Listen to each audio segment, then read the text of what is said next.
brought to you by V-Guard. બની રહ્યા છે એક તરફ ક્ષત્રિયોનું આંદોલન અને તમામની વચ્ચે હવે આખો જે મામલો છે તેમાં પોલીસ કમિશનરના જાહેરનામાને પડકાર અપાયો છે। ઉલ્લેખનીય છે કે અમદાવાદ પોલીસ કમિશનરના 16મી એપ્રિલના જાહેરનામાને હાઈકોર્ટમાં પડકાર અપાયો છે। ક્ષત્રિય આગેવાન અર્જુનસિંહ દ્વારા હાઈકોર્ટમાં જાહેર હિતની અરજી કરવામાં આવી છે।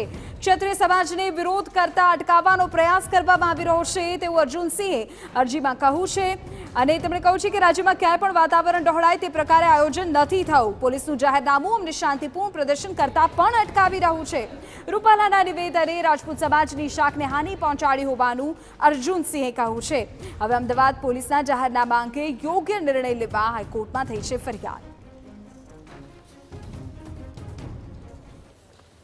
રાજ્યમાં ચાલી રહેલા વિરોધ પ્રદર્શનને પગલે અમદાવાદ પોલીસ કમિશનર દ્વારા એક જાહેરનામું પ્રસિદ્ધ કરવામાં આવ્યું, જેમાં જાહેરમાં વિરોધ ન કરવા સહિત કાળા વાવટા પણ ન ફરકાવવાની જે વાત છે તે કરવામાં આવી અને આ જ જાહેરનામાને હવે ગુજરાત હાઈકોર્ટમાં પડકાર આપવામાં આવ્યો છે। શું છે સમગ્ર મામલો, શું દાદ માંગવામાં આવી છે? અરજદાર અર્જુનસિંહ આપણી સાથે તેમની સાથે વાત કરીશું। અર્જુનસિંહ, શું અરજી છે તે કરવામાં આવી છે, કયા પ્રકારની દાદ છે તે માંગવામાં આવી છે? કાળા વાવટા ફરમાવવા અથવા ફરકાવવા અને એની સાથે કોઈ પણ આંદોલનની સામે જવું। અત્યારે ચૂંટણી છે એટલે ચૂંટણી દરમિયાન તો કોઈ પણ જાતનો તમે કાર્યક્રમ જ આ પ્રકારના હોય છે। એમાં ભારતીય જનતા પાર્ટી એક કલેક્ટરને સૂચના આપે ને એવું થાય, હું માનું છું ત્યાં સુધી દેશમાં આ ખરેખર બહુ ગંભીર ઘટના કહેવાય। આને કોર્ટે સૌ પ્રથમ આને દાદ દઈ અને આ નિકાલ કરવો જોઈએ। કોઈ પણ જાહેરનામું આવું હવે હું તો એમ કહું છું કાલે 144 લગાડી દઈશ, પછી શું કરશું? એટલે આ પ્રજા માટેનું, સામાન્ય વ્યક્તિ માટે આ ખરેખર દુઃખદ ઘટના કહેવાય।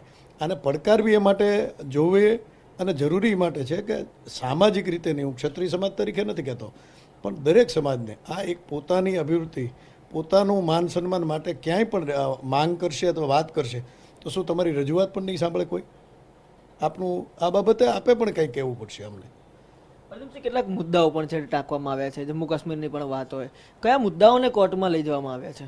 બેઝિકલી આપ જે કહો છો એ પ્રમાણે અમે એક આમાં કોર્ટ કરેલું છે કે કાશ્મીરમાં પણ આ પ્રકારે એકવાર વટહુકમ બહાર પાડવામાં આવેલો અને એ જ રીતે એક દિલ્હીમાં પણ આ એકવાર બનાવ બનેલો છે। આ બંનેને અમે ટાંકી અને અમારા વકીલશ્રીઓએ આ બાબતે બહુ ગંભીરતાથી નોંધ લીધી છે કે આ બહુ ખૂબ જ ગંભીર છે અને લોકોની વાચા આપવાની વાત હોય એને વાચા આપણે નથી આપી શકતા, તો આને ગંભીરતાપૂર્વક પ્રજાજન્ય એક નિર્ણય લેવો જોઈએ અને સરકારની સામે આ કોર્ટે એક હુકમ દ્વારા એક પણ નવા કલેક્ટર આ હુકમ ન કરી શકે એની માટેની સૂચના દેવી પડે અને કાળા વાવટા કે કોઈ પણ જાતનો ઉલ્લેખ ન કરી શકે અથવા કોઈ બોલી ન શકે, આ પ્રજાને દામી દેવાની વાત છે। આ યોગ્ય છે જ નહીં, એનો વિરોધ થશે।